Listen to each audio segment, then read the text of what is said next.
নমস্কার বন্ধুরা, job Genex YouTube চ্যানেলে আপনাদের প্রত্যেককে স্বাগত। ডিএ নিয়ে অত্যন্ত গুরুত্বপূর্ণ আপডেট ইউনিটি ফোরামের তরফ থেকে তাদের অফিসিয়াল ফেসবুক পেজে একটি গুরুত্বপূর্ণ আপডেট দেওয়া হয়েছে। আপনারা প্রত্যেকেই জানেন ইউনিটি ফোরামের তরফ থেকে কিন্তু ষষ্ঠ বেতন কমিশনের যে ডিএ রিপোর্ট সেটা জানার জন্য বহুবার আরটিআই করা হয়েছিল, কিন্তু রাজ্যের তরফ থেকে কোনো উত্তর আসেনি। বহুবার আরটিআই করার পরও যখন রাজ্যের তরফ থেকে কোনো উত্তর পাওয়া যায়নি, শেষ পর্যন্ত ইউনিটি ফোরামের তরফ থেকে হাইকোর্টে যাওয়া হয় এবং হাইকোর্টে একটি রায় দিয়েছে, যেটা প্রতিটা সরকারি কর্মীর জন্য খুবই গুরুত্বপূর্ণ। আপনারা প্রত্যেকেই জানেন ষষ্ঠ বেতন কমিশনে যে ডিএ বিষয়ক যে লাইনটি লেখা ছিল সেটা জানার জন্যই কিন্তু ইউনিটি ফোরামের এত লড়াই, কারণ সেটা ডিএ কেসে কিন্তু অনেকটাই সাহায্য করবে রাজ্য সরকারি কর্মীদের ডিএ কেসকে জয়লাভ করতে।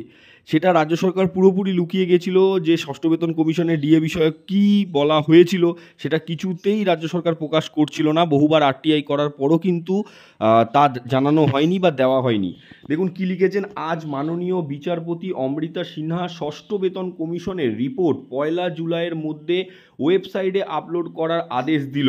অর্থাৎ হাইকোর্টে গেছিল ইউনিটি ফোরাম, সেখানে কিন্তু মাননীয় বিচারপতি অমৃতা সিনহা ষষ্ঠ বেতন কমিশনের রিপোর্ট 1 জুলাইয়ের মধ্যে ওয়েবসাইটে আপলোড করার আদেশ দিয়েছে। অর্থাৎ ওয়েবসাইটেই কিন্তু দিয়ে দেওয়ার কথা বলা হয়েছে হাইকোর্টের তরফ থেকে।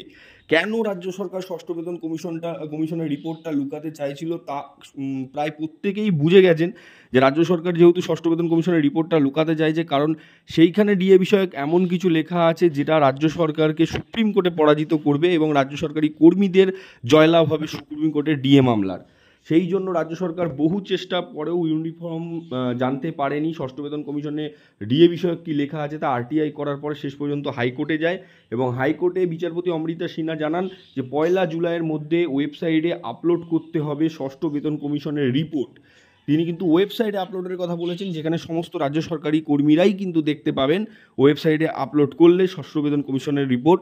এখন শুধু সময়ের অপেক্ষা, কারণ ষষ্ঠ বেতন কমিশনের রিপোর্টটা সুপ্রিম কোর্টে ডিএ মামলা জয়লাভের জন্য খুবই গুরুত্বপূর্ণ, সেটা কিন্তু দেবপ্রসাদ হালদার বাবু বহুবার জানিয়েছেন।